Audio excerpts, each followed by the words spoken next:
দেশের স্বাধীন সংলাপ সৌজন্যে আলোক হেলথ কেয়ার হাসপাতাল। আজকে আপনাদের সাথে আছে আমি রেজন ফয়েজ। আজকে আমাদের আলোচনার বিষয় উৎসবের ভোট নাকি শঙ্কার ভোট।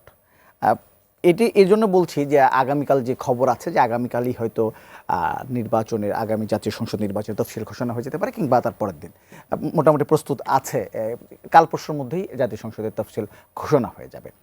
তো এই যখন অবস্থা তখন আমরা কিন্তু মাঠের রাজনীতি যেটা দেখছি যে বিএনপি বিশেষ করে দুটি প্রধান দল এই মুহূর্তে যেটি বিএনপি এবং জামাত ইসলামী, তাদের মধ্যে যে এক ধরনের তিক্ততা, কথার তিক্ততা আমরা কিন্তু মাঠে দেখতে পাচ্ছি। আমরা অনেক জায়গায় দেখতে পাচ্ছি যারা প্রার্থী আছেন তাদের নিজ এলাকায় যারা একটু আমি যদি ছোটো দল বলি, এই দুটি দলের বাইরে যারা আছেন তারা অনেক প্রার্থী আমি দেখেছি যে এলাকায় গিয়ে নানাভাবে নাজেহাল হওয়ার অভিযোগও আছে।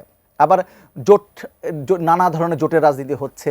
অনেকে শুধুমাত্র বড় দলের প্রতীকে নির্বাচন করবেন বলে নিজের দল বিলুপ্ত করে দলে একটা বড় দলে যোগ দিচ্ছেন। সব কিছু মিলে রাজনীতি একটা নির্বাচনমুখী হয়েছে এবং সবাই বলছে উৎসবে নির্বাচন হবে, কিন্তু আইন শৃঙ্খলা পরিস্থিতি সব কিছু মিলে একটা শঙ্কাও কিন্তু আছে যে নির্বাচনকে আসলে ততটা উৎসবের হবে যতটা আমরা প্রত্যাশা করছি। এই বিষয় নিয়ে কথা বলবো। আমার সঙ্গে এই মুহূর্তে স্টুডিওতে আছেন শরীফুজ্জামান শরীফ, তিনি সাবেক সভাপতি বাংলাদেশ ছাত্র ইউনিয়ন। আমরা আলোচনায় যাব। আমি একটু যেটা শুরু করব, আমরা যে বিষয় দিয়েছি উৎসবের ভোট নাকি শঙ্কার ভোট। কালকে অথবা পরশুর মধ্যেই নির্বাচনের তফসিল ঘোষণা করা হবে, প্রত্যাশা করা হচ্ছে। সব কিছু ঠিক যদি থাকে তাহলে ফেব্রুয়ারিতে নির্বাচন, হাতে মাত্র 2 মাস বা 3 মাসে খুবই চেয়ে কম সময় আছে। এই সময় আপনার কাছে কি মনে হচ্ছে নির্বাচনের জন্য যে উৎসবের ভোট আমরা প্রত্যাশা করছি তার জন্য মাঠটা আসলে কতটা প্রস্তুত? ধন্যবাদ আপনাকে, ধন্যবাদ দর্শক শ্রোতাদেরকে। আমাদের দেশে ভোট আসলে এটি একটা সার্বজনীন উৎসব। ধর্মীয় যে কোনো আয়োজনের থেকে নির্বাচনটা আরও ব্যাপক মাত্রায় একেবারে কেন্দ্র থেকে প্রান্ত পর্যন্ত মানুষকে উদ্বেলিত করত। এবং আমরা একসময় দেখেছি ভোটের জন্য শ্বশুরবাড়ির থেকে মেয়েরা বাবার বাড়িতে আসছে, সারা রাত ধরে চা বানানো হচ্ছে, মুড়ি ভাজা হচ্ছে, এবং সেই যে একটা উৎসবের জায়গাটা, সেই উৎসবের জায়গাটা পরবর্তীকালে হারিয়ে গেছে। তার প্রধানতম কারণ হচ্ছে বাংলাদেশের পলিটিক্সে রেজিম চেঞ্জ হয়, ভাষ্য বদল হয়, কিন্তু ভোটকে নিজের নিয়ন্ত্রণে রাখার যে প্রবণতা, যে প্রতিযোগিতা, এই জায়গার থেকে আসলে কেউ বের হতে চায় না। আপনার স্ক্রিনের সামনে এসে যত ধরনের কথাই বলুক না কেন, মাঠে গেলে তারা যে প্র্যাকটিসগুলো করে এর ভেতর থেকে বোঝা যায় যে আমাদের ভেতরে প্রত্যেকের মধ্যেই একটা ছোট ছোট স্বৈরাচার বসবাস করে। আমরা ভোটের অধিকার প্রতিষ্ঠার জন্য দীর্ঘ লড়াই করেছি। 90 সালে এরশাদের পতনের পর আমাদের যে স্বপ্ন ছিল যে আমাদের একটা গণতান্ত্রিক শাসনের দিকে আমরা যেতে পারবো, সেটি বারবার হোঁচট খেয়েছে। আমরা যখন স্ক্রিনের সামনে বসি অথবা আমার হাতে যখন কলম থাকে, তখন আমি আমার মতো করে ইতিহাস লিখতে পারি। কাউকে আমি স্বৈরাচার, কাউকে ফ্যাসিস্ট, কাউকে ফ্যাসিস্টের সহযোগী, নানা ধরনের রং এবং বর্ণে আমি রঞ্জিত করতে পারি। কিন্তু বাস্তবতা হচ্ছে যে এই যে অভিযোগ থেকে আমরা কেউই এই অভিযোগ থেকে মুক্ত নই। বাংলাদেশে উপনির্বাচন, যে নির্বাচনে ক্ষমতা বদলের কোনো সুযোগ থাকে না, সেই নির্বাচনগুলো কিন্তু রাজনৈতিক দলগুলো কোনো দিকে তাকায়নি, যেভাবে পেরেছে ভোট কেটেছে, কেন্দ্র দখল করেছে এবং ভোট কেন্দ্র নিজের পছন্দের প্রার্থীকে বিজয়ী করেছে। তো সেখান থেকে গত 1.5 দশকের অবস্থাটা ছিল আরও খারাপ। মানুষকে ভোট কেন্দ্রে যেতে হয়নি, একেবারে পূর্ব নির্ধারিত ফলাফল জাস্ট ইলেকশন কমিশনের মধ্য দিয়ে একটা আনুষ্ঠানিকতা শেষ করে একটা নির্বাচন করা হয়েছে। এবং নির্বাচনে টাকার খেলা, পেশিশক্তির ব্যবহার, ধর্মের ব্যবহার, আঞ্চলিকতা, এই ধরনের অনেকগুলো উপসর্গ যুক্ত হয়ে পুরো ভোটের ব্যবস্থাটাকে কলুষিত করেছে। সেখান থেকে একটি গণ অভ্যুত্থান হয়েছে। এবং এই গণ অভ্যুত্থানে আমি যেটা মনে করি যে গণ অভ্যুত্থানে বৈষম্যটাকে আমাদের ফার্স্ট প্রায়োরিটি ছিল। মিছিলের ব্যানারের সামনে বৈষম্য বিরোধিতা ছিল, কিন্তু মানুষ যে এগিয়ে এসেছে, রাস্তায় নেমেছে, তার প্রধানতম কারণ হলো দীর্ঘদিন ভোট থেকে তাকে বঞ্চিত রাখা। এর ভেতর থেকে যে পুঞ্জীবিত ক্ষোভ, সেই ক্ষোভের একটা বহিঃপ্রকাশ। এর সঙ্গেও আরও অনেক কতগুলো উপসর্গ ছিল, অনুসর্গ ছিল, গুম বলেন, খুন বলেন, অর্থ পাচার ইত্যাদি ইত্যাদি। কিন্তু ভোট ব্যবস্থা থেকে মানুষকে বঞ্চিত করাটাই একটা প্রধানতম কারণ ছিল। সেখান থেকে আমরা বেরিয়ে এসে একটা নির্বাচনের দিকে যাচ্ছি। এবার আসি আপনার মূল আলোচনায়। আমরা যে কাঙ্ক্ষিত যে নির্বাচন ব্যবস্থা এই পর্যন্ত যতটুকু সংস্কার হয়েছে তার ভেতর থেকে আমরা কি সেই ধরনের একটা নির্বাচন এনশিওর করতে পারবো? আমাকে যদি বলেন, আমি অতটা আশাবাদী না। কারণ নির্বাচনের ক্ষেত্রে ইতোমধ্যেই একটা বিষয় দেখা যাচ্ছে যে আওয়ামী লীগকে আমরা বিতাড়িত করেছি তার নানা রকমের স্খলনের কারণে, নানা রকমের পাপের কারণে, নানা রকমের অপরাধের কারণে।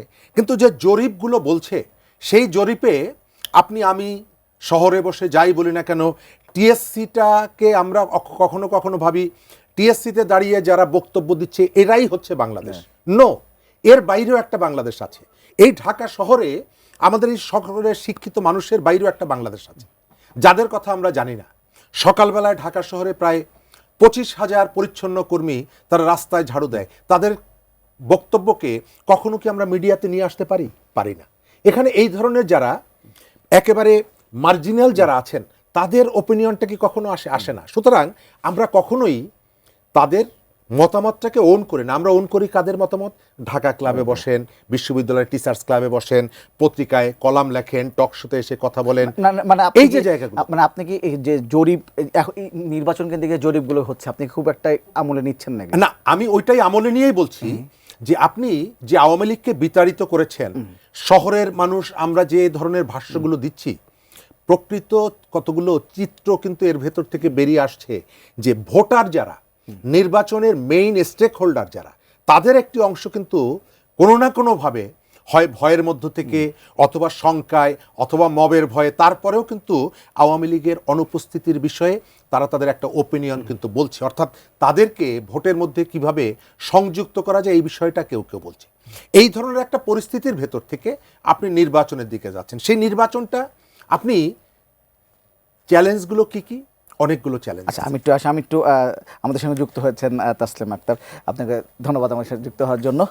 আচ্ছা, আমি চ্যালেঞ্জগুলো নিয়ে আসছি আপনার কাছে। আমি একটু যেহেতু একজন প্রার্থীকে পেয়েছি, একটু আমি জানতে চাই যে সাধারণত মানে এখন পর্যন্ত যতগুলো জরিপ আমরা দেখছি, সাধারণত সবগুলো জরিপেই কিন্তু দেখা যাচ্ছে যে বড় দলগুলো, যদি আমরা বলি বিএনপি বা জামাত ইসলামী প্রার্থীরা জিতবেন, বা কিংবা তাদের সরকার গঠনের সুযোগ নিয়ে কথা হচ্ছে, বা কত মানে সংখ্যায় তারা কতটা পেতে পারেন সেগুলো নিয়ে আলোচনা হচ্ছে। আপনারা যারা নির্বাচন করছেন, যারা বড় দলের সঙ্গে নেই, তারা আসলে একটি নির্বাচনে যে বড় দলগুলোর সমর্থন ছাড়া নির্বাচনে জিতবেন, মানে এই আস্থাটা বা সাহসটা আপনি কোথায় পাচ্ছেন? কেন মনে হচ্ছে যে জনগণ ওই বড় দলের প্রার্থীকে ভোট না দিয়ে আপনাদেরকে ভোট দেবে? ধন্যবাদ।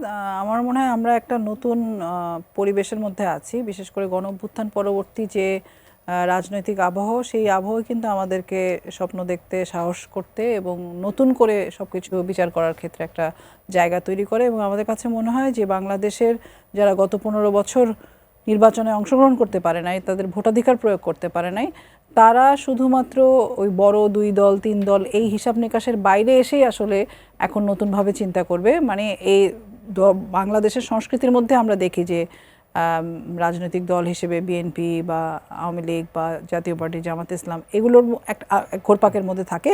কিন্তু আমরা মনে করি যে এবার এই বড় দলের সাথে অন্য অন্য যে রাজনৈতিক দল যারা গণ-অভ্যুত্থানের অংশীদার ছিল, গণ-অভ্যুত্থানে লড়াই করেছে এবং গত 15 বছর ধরে জনগণের মধ্যে আস্থা তৈরি করতে পেরেছে, তাদেরকে নিয়ে জনগণ নতুনভাবে নিশ্চয়ই তারা যুক্ত করবে। এবং বাংলাদেশটা এবার নিশ্চয়ই আমাদের সবাইকে মিলেই করতে হবে। এখন পর্যন্ত আমরা যে হিসাব করছি বা আমরা ভোটের যে হিসাব নিয়ে আলোচনা করি, সেটা তো মোটামুটি 17 বছর আগের যে ভোটের একটা ট্র্যাডিশন, যেভাবে সংখ্যাটা, সেই হিসাবে আমরা আলোচনা করি। আপনার কি মনে হয় যে 17 বছরের ভোটের যে প্যাটার্নটা, সেটা পরিবর্তন হয়েছে? নিশ্চয়ই পরিবর্তন হয়েছে আমার কাছে মনে হয়। কারণ 17 বছর আগে আর এই লম্বা সময়ে ফ্যাসিবাদের যেই শাসন চলেছে, সেখানে কিন্তু মানুষ ভোট দিতে পারে নাই। ফলে সেই ভোটের হিসাব 17 বছর আগে কি এবং এখন কি, সেই হিসাবটা কিন্তু একই সাথে হয়তো আমরা করতে পারবো না। জরিপ, অনেক রকম জরিপ আমরা দেখছি, সেই জরিপগুলোর মধ্যে জনগণের মনোভাব কিছু হয়তো টের পাওয়া যায়, কিন্তু এই মনোভাবের মধ্যে আমার মনে হয় আরও রেখাপাত হবে, আরও পরিবর্তন হবে যতই নির্বাচন ঘনিয়ে আসবে। আচ্ছা, আমি একটু এখানে শরীফুজ্জামান শরীফ আপনার কাছে জানতে চাই, আপনার কাছে কি মনে হয় যে ভোটের হিসেবে 17 বছরে যে ভোটের হিসেবটা 2025 বা 2026 সালে সে কোনো পরিবর্তন হবে বা হয়েছে? ধন্যবাদ। আমাদের ভালো লাগছে যে আমার ছাত্র আন্দোলনের দীর্ঘদিনের সহকর্মী, সহযোদ্ধা লিমার সঙ্গে আজকে এখানে দেখা হলো। তার জন্য শুভকামনা। নির্বাচন করছে, এটি ইতিমধ্যেই দেখেছি। তো আমার ইকুয়েশনটা একটু ভিন্ন। আমাদের দেশের মানুষ, আমি এটা বিভিন্ন জায়গায় বলি যে গণ অভ্যুত্থানগুলো আমি 1 বছর পরে যদি দেখি, আমাদের রাষ্ট্র কাঠামোতে খুব বেশি রেখাপাত করতে পারেনি। প্রান্তিক মানুষ, সাধারণ মানুষ জীবন দিয়েছে, কিন্তু সেই মানুষের ভাগ্যে খুব বেশি কোনো পরিবর্তন এসেছে বলে আমি দেখছি না। এখানে স্বল্প সংখ্যক মানুষ গণ অভ্যুত্থানের বেনিফিশিয়ারি, কিন্তু প্রায় 290 জনের বেশি মানুষ একেবারে প্রান্তিক। তাদের অনেকের ঘরে এখন খাবার জোটে না, মানুষের জীবনে নাভিশ্বাস উঠেছে, আইন শৃঙ্খলা পরিস্থিতি থেকে শুরু করে প্রত্যেকটি জায়গায়, এবং সরকারের কাছে যে প্রত্যাশা ছিল সেই প্রত্যাশা পূরণ হচ্ছে না। যে সংস্কারের কথাটা আমরা এতদিন ধরে বলে আসছি, গত 2 দিন আগে দুর্নীতি বিষয়ক যে সংস্কার কমিশন গঠিত হয়েছিল তার প্রধান ছিলেন ডক্টর ইফতেখারুজ্জামান টিআইবির। তারা যে সংস্কার প্রস্তাবটা দিয়েছিলেন, 1 বছর পর তিনি বিবৃতি দিয়ে বলছেন আমি হতাশ হয়ে গেছি। অর্থাৎ তারা যেভাবে পুনর্গঠনটা প্রত্যাশা করেছিলেন, সরকার সেখান থেকে অনেক দূর সরে গেছে। আমরা কথায় কথায় ফ্যাসিস্ট বলছি, স্বৈরাচার বলছি, কিন্তু সেই স্বৈরাচারকে নিয়ে যে টানাটানিটা, কাড়াকাড়িটা দেখছি, এটা কি মানুষ দেখছে না? জাতীয় পার্টির সরকারি যে অংশটি, আনিসুল ইসলাম মাহমুদ, তারপরে রুহুল আমিন হাওলাদার, এরা তো প্রত্যেকে আওয়ামী লীগের বেনিফিশিয়ারি। আপনি তাদেরকে মাঠে নিয়ে আসছেন কেন? তারা কিভাবে মাঠে এলো? সরকারের যারা, আপনি যদি রিয়েলি যদি ফ্যাসিবাদকে এবং ফ্যাসিবাদের দোসরদের বিরুদ্ধে থাকেন, তাহলে শেখ হাসিনার সাথে যে মন্ত্রিত্ব করলো, শেখ হাসিনার দলের যারা আছে তাদেরকে আপনি আসামির কাঠগড়ায় দাঁড় করাচ্ছেন। আনিসুল ইসলাম মাহমুদের বিরুদ্ধে আমার জানা মতে একাধিক মামলা আছে। পুলিশ কেন তাকে ধরে না? কেন শাহরিয়ার কবিরকে গ্রেপ্তার করে নিয়ে যায়? শাহরিয়ার কবিরকে গ্রেপ্তার করে নিয়ে যায়, অমুককে তমুককে যাকে পায় তাকে নিয়ে যায়। কিন্তু এই যে আনিসুল ইসলাম মাহমুদ সহ আওয়ামী লীগের বেনিফিশিয়ারি যারা এখন সরকারি জাতীয় পার্টি করছে, তাদের বিরুদ্ধে পুলিশের কোনো অ্যাকশন নেই। তার অর্থ হচ্ছে যে আপনি যেখানে যতটুকু প্রয়োজন, আপনি কোথাও আওয়ামী লীগকে ইউজ করছেন, কুমিল্লায় গিয়ে বলছেন মুজিব ভাইকে তো এবার ভোট দেওয়া যাবে না, মুজিব ভাইয়ের ভোটটা আমাকে দিয়েন, জামাতের তাহের সাহেব বলেছেন। অর্থাৎ এখানে আপনি ফ্যাসিবাদকে যাকে বিদায় করেছেন তাকে ইউজ করছেন নিজের স্বার্থে।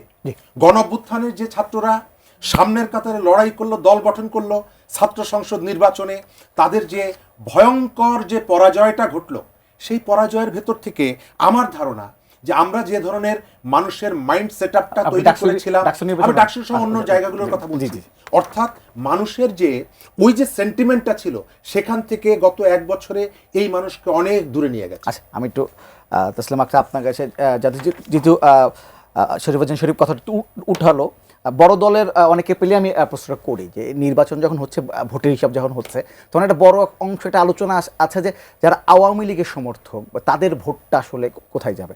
আপনি কি নির্বাচনের মাঠে বড় দলগুলোর মধ্যে এই আওয়ামী লীগের যারা সমর্থক বা ভোটার আছেন তাদেরকে নেওয়ার কারাকারির ব্যাপারটাকে আপনি খেয়াল করছেন? কারাকারির ব্যাপারটা আসলে ওইভাবে প্রকাশ্যভাবে আমি খেয়াল করি নাই, বা আমার সামনে আসে না, কিন্তু এই হিসাবটা তো নিশ্চয়ই হবে। মানে মানে বাংলাদেশের প্রত্যেকটা নাগরিক যারা ভোটার, তারা আসলে কোথায় ভোট দেবেন, সেই হিসাব নিকাশ তো সবসময় নির্বাচন আসলে হয়, এবং নির্বাচন আসলে আসনের কথা বলেন, কোনো নেতৃত্ব কোথায় দাঁড়ালে সেটা দলের জন্য ভালো হবে, সেই হিসাব নিকাশগুলো কিন্তু হয়ে থাকে।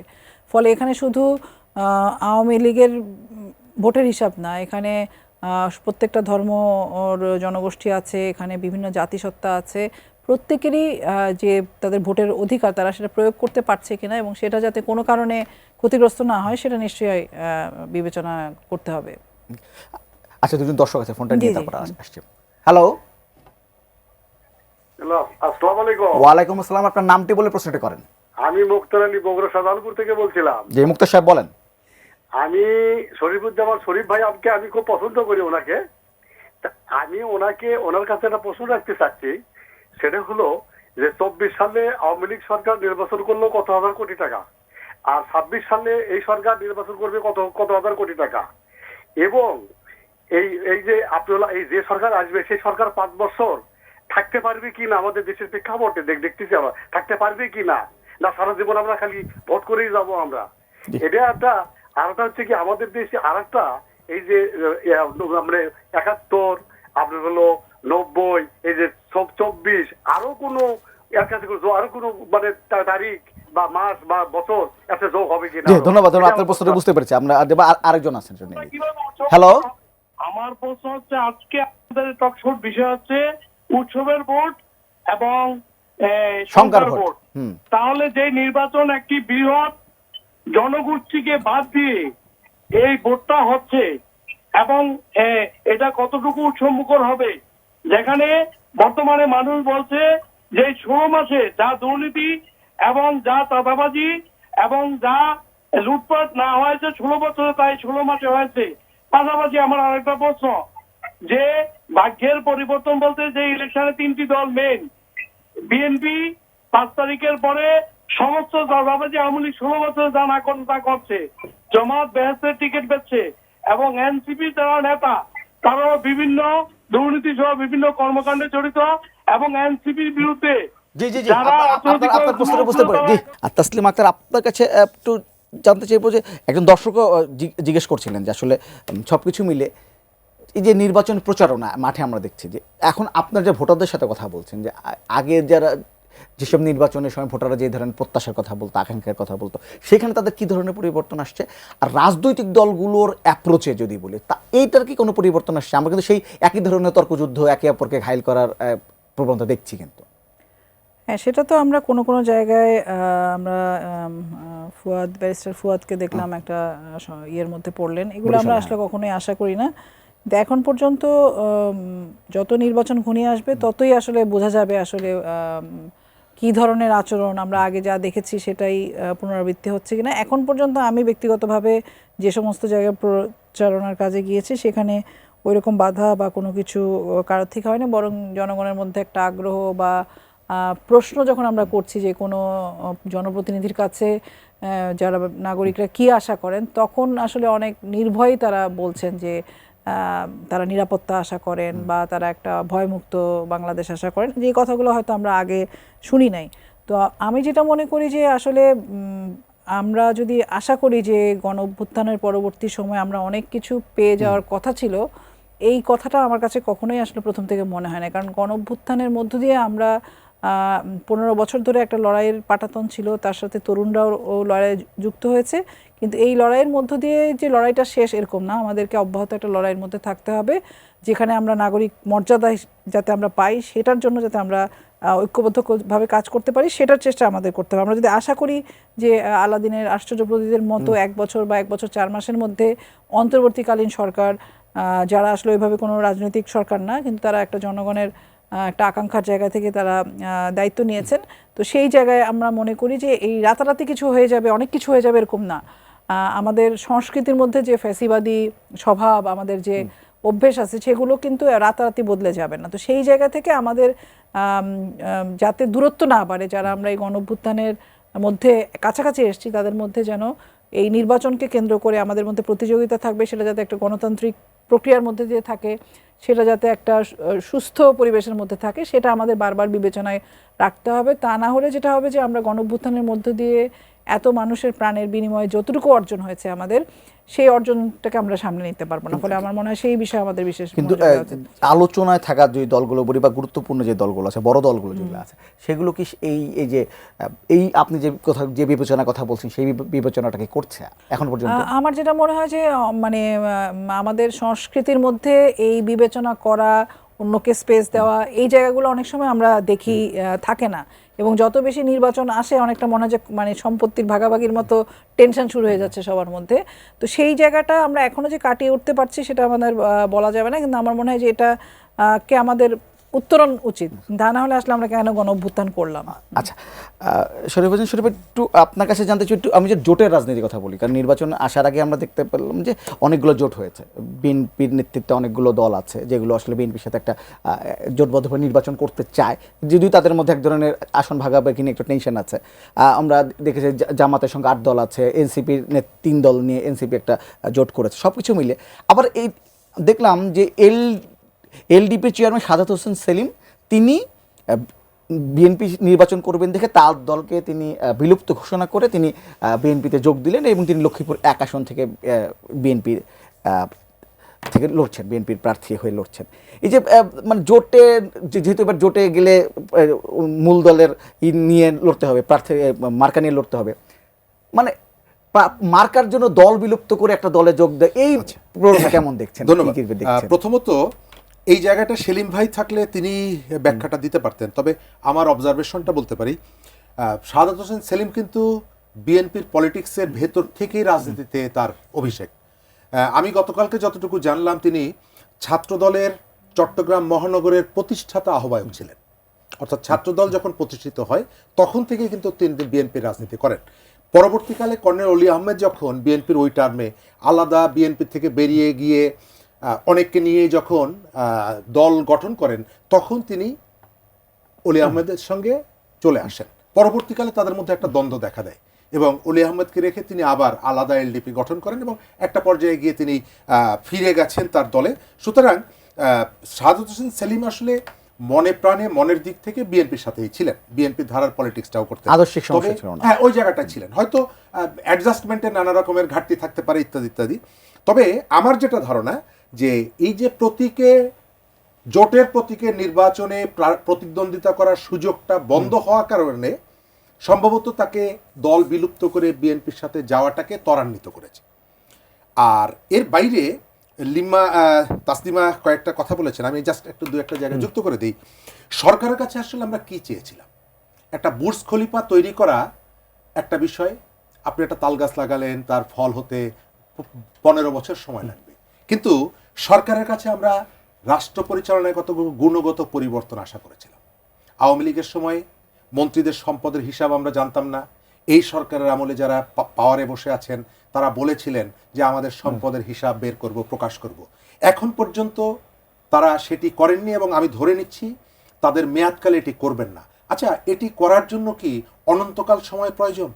কয়েক বছর সময় লাগে? আসিফ নজরুলের কত টাকার সম্পদ, অমুকের তমুকের কত টাকার সম্পদ যারা পতাকা লাগিয়ে ঘুরে বেড়াচ্ছেন, এটি প্রকাশ করার জন্য তো দীর্ঘ সময়ের দরকার নেই।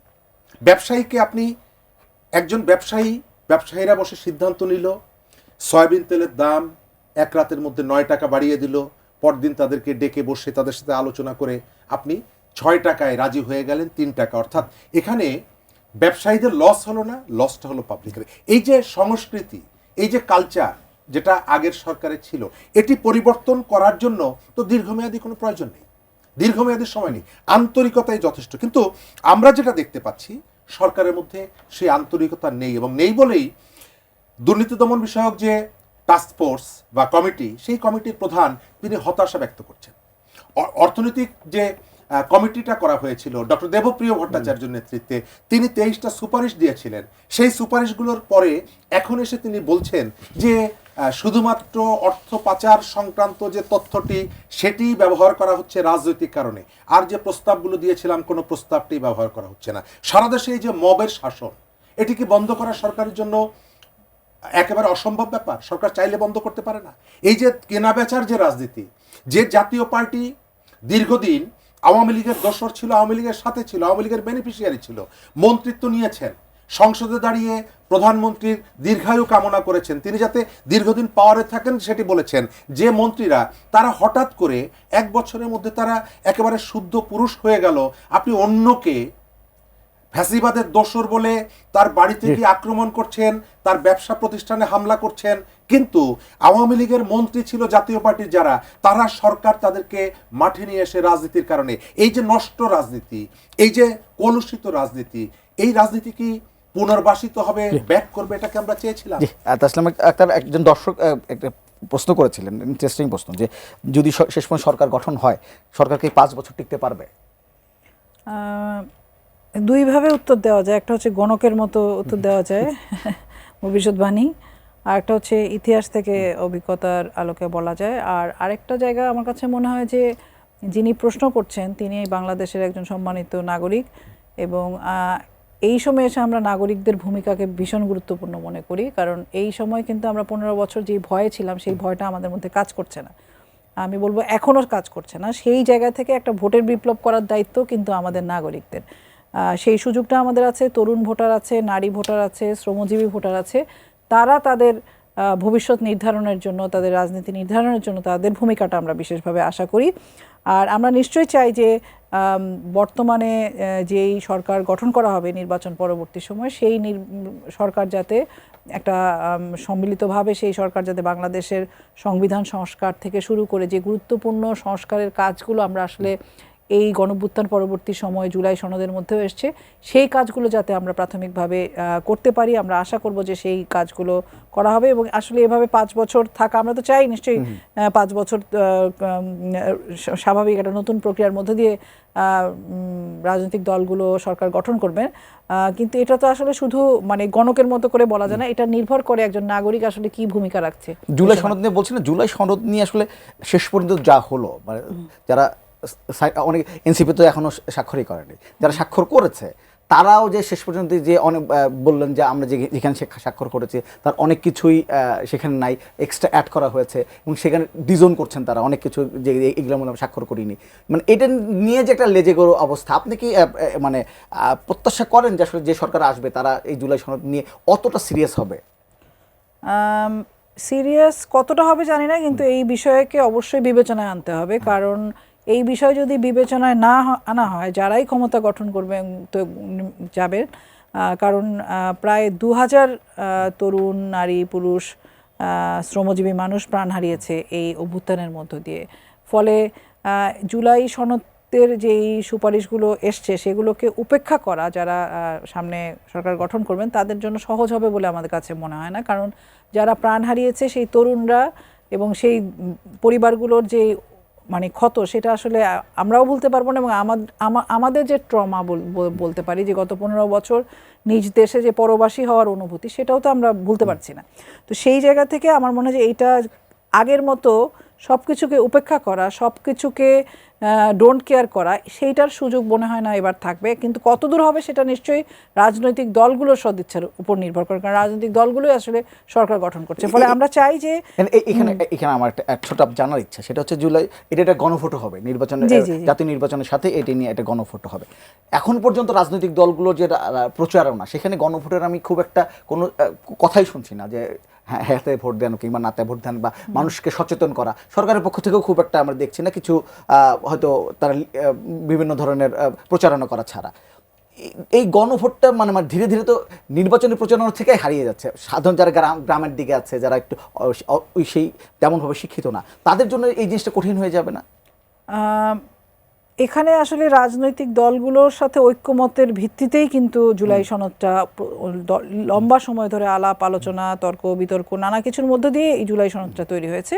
সেইখানে শেষ পর্যন্ত সরকার যে জুলাই সনদ ঘোষণা করেছে সেখানে হয়তো আমাদের কিছু অসন্তোষ থাকতে পারে, অন্য দলের কিছু আপত্তি থাকতে পারে। আমরা আপত্তিগুলো সহই যাতে জুলাই সনদটা আসে সেটা আমরা চেয়েছিলাম, সেখানে আপত্তিগুলো এভাবে দেখা যায় নাই। কিন্তু দিন শেষে আমার কাছে মনে হয় যে জুলাই সনদ বাস্তবায়নের যে কাজটা, সেটা আমাদেরকে আসলে বিবেচনার বাইরে রাখার কোনো সুযোগ নাই। কারণ হচ্ছে এখানে প্রত্যেকেরই যেই পাটাতনে আমরা গণভোটে গিয়ে কি গণভোটের যে বিষয়টা, সেটাও ছিল যে এই সংবিধান সংস্কার পরিষদের মধ্য দিয়ে যে জুলাই সনদে যে প্রস্তাবনাগুলো এসছে পরিবর্তনের জন্য, সংবিধানে মৌলিক কিছু পরিবর্তনের বিষয় আছে, সেই পরিবর্তনগুলো করবে কিনা এই যারা সংসদ তারা করতে পারবে কিনা, মূলত এটাই মূল প্রশ্ন। সেটার ভিত্তিতে আরও 4টা বিষয়কে যুক্ত করা হয়েছে। কিন্তু যেহেতু এটা রাজনৈতিক দলগুলোর মধ্য দিয়ে এসছে এবং রাজনৈতিক দলগুলোই আসলে বাংলাদেশের জনগণের প্রতিনিধিত্ব করে, তারাই প্রতিনিধিত্ব করবেন, ফলে এটা যেমন তাদের একটা দায়িত্ব এই জনগণের মধ্যে নিয়ে যাওয়া, তেমনি আমরা আশা করি যে নির্বাচনের তফসিল ঘোষণার সাথে সাথে সরকারের দায়িত্ব হচ্ছে এটা ব্যাপকভাবে প্রচার করা। হ্যাঁ, আমার মনে হয় যতটা জটিল আমরা ভাবছি অতটা জটিল আমাদের দেশের জনগণকে এতটা অবুঝ ভাবার কিছু নেই। আমাদের দেশের শ্রমজীবী, মেহনতি, কৃষক প্রত্যেকে আসলে যথেষ্ট সচেতন এবং আমি নিজেই মাঝে মাঝে আমাদের শ্রমজীবীদের মধ্যে আলাপের সময় গত কিছুদিন আগে আমরা একটা সিএনজি শ্রমিকদের সাথে বৈঠক করছিলাম। একজন শ্রমিক আমাকে পুরো বিষয়টা জানতে চাইলেন এবং উনি নিজেও এই বিষয়গুলোতে খোঁজ খবর রাখেন। ফলে এটা আমার মনে হয় এটা এই গণভোটটা খুব জটিল হবে না যদি সরকার এই প্রচারণার কাজটা ব্যাপকভাবে করে এবং দলগুলোর মধ্য দিয়েই তো আসছে বিষয়। শরীফ একদম সময় নিয়ে 2 মিনিট পাবো। আপনি নিশ্চয়ই জানেন যে কালকে যদি অফিসিয়াল ঘোষণা হয়, এর মধ্যে উপদেষ্টা আসিফ তিনি একটি প্রেস কনফারেন্স ডেকেছেন। এক ধরনের বাজারে আলোচনা হচ্ছে যে তিনি হয়তো কালকে সরকার থেকে বা উপদেষ্টা পদ থেকে পদত্যাগ করতে পারেন, তারপরে তিনি হয়তো নির্বাচনে আসবেন। এই যে এক তফসিল ঘোষণা আগের দিন বা তফসিল ঘোষণার দিন পদত্যাগ, এই বিষয়টা আপনি পজিটিভলি দেখছেন নাকি আপনার অন্য কোনো মতামত আছে? ধন্যবাদ। প্রথমত পজিটিভলি, কারণ এই ধরনের একটা তরুণ মন্ত্রিত্বর লোভ ছেড়ে দিয়ে, মন্ত্রিত্বর দায়িত্ব ছেড়ে দিয়ে নির্বাচন করতে আসছেন। তবে কোথা থেকে নির্বাচনটা তিনি করবেন এটি ইম্পর্টেন্ট। আমরা কিন্তু তাদের মুখে শুনেছি যেদিন তারা দল গঠন করেন বা তার আগেও, যে আমরা ফ্যাসিস্টকে বিদায় করেছি আর একটা রাক্ষসকে ক্ষমতায় বসানোর জন্য না। তখন তারা কাকে মিন করেছিল, বিএনপিকে মিন করেছিল, এটি নিয়ে বিতর্ক করার কিছু নেই। আবার তিনি কিন্তু এটাও বলেছিলেন যে এখন আর নির্বাচন করব না, কারণ নির্বাচন করতে হলে 10-20 কোটি টাকা দরকার হয়। তো এই কয়েকদিনের মধ্যে তিনি এত টাকার মালিক হয়েছেন কিনা, স্বাভাবিকভাবে এই প্রশ্নটা নিশ্চয়ই তাকে করা হবে তিনি যখন পাবলিকের সামনে আসবেন, কারণ তিনি তো নিজেই বলেছেন যে 20 কোটি টাকার নিচে ইলেকশন করা যায় না। তো এত অল্প সময়ের মধ্যে 20 কোটি টাকার মালিক উনি কিভাবে হয়েছেন, এটা নিশ্চয়ই ভোটাররা জিজ্ঞেস করবেন। তবে আমি শেষ কথা বলতে চাই যে নির্বাচনের যে ধরনের উৎসবের কথা আমাদের এখানে শুনছি, আমি সে উৎসব দেখছি না। যে ধরনের আগ্রহের কথা শুনছি, আমি শহরের আগ্রহ দেখছি। মানুষের মধ্যে ভয়, মানুষের মধ্যে আতঙ্ক আছে। নির্বাচনকে যেভাবে অর্থবহ করার জন্য সরকারের যে ধরনের উদারতা থাকা দরকার ছিল, প্ল্যানিং থাকা দরকার ছিল, সেটি নেই। এবং নির্বাচন ঘিরে সহিংসতা ক্রমশ ছড়িয়ে পড়েছে এবং এর জন্য দায় সরকারের সমন্বয়হীনতা এবং ব্যর্থতা। তাসলিম আক্তার, নির্বাচনের যে আমরা সবসময় লেভেল প্লেইং ফিল্ডের কথা বলি, আপনি তো প্রচারণা মাঠে আছেন, সেই মানে লেভেল প্লেইং ফিল্ডকে পাচ্ছেন?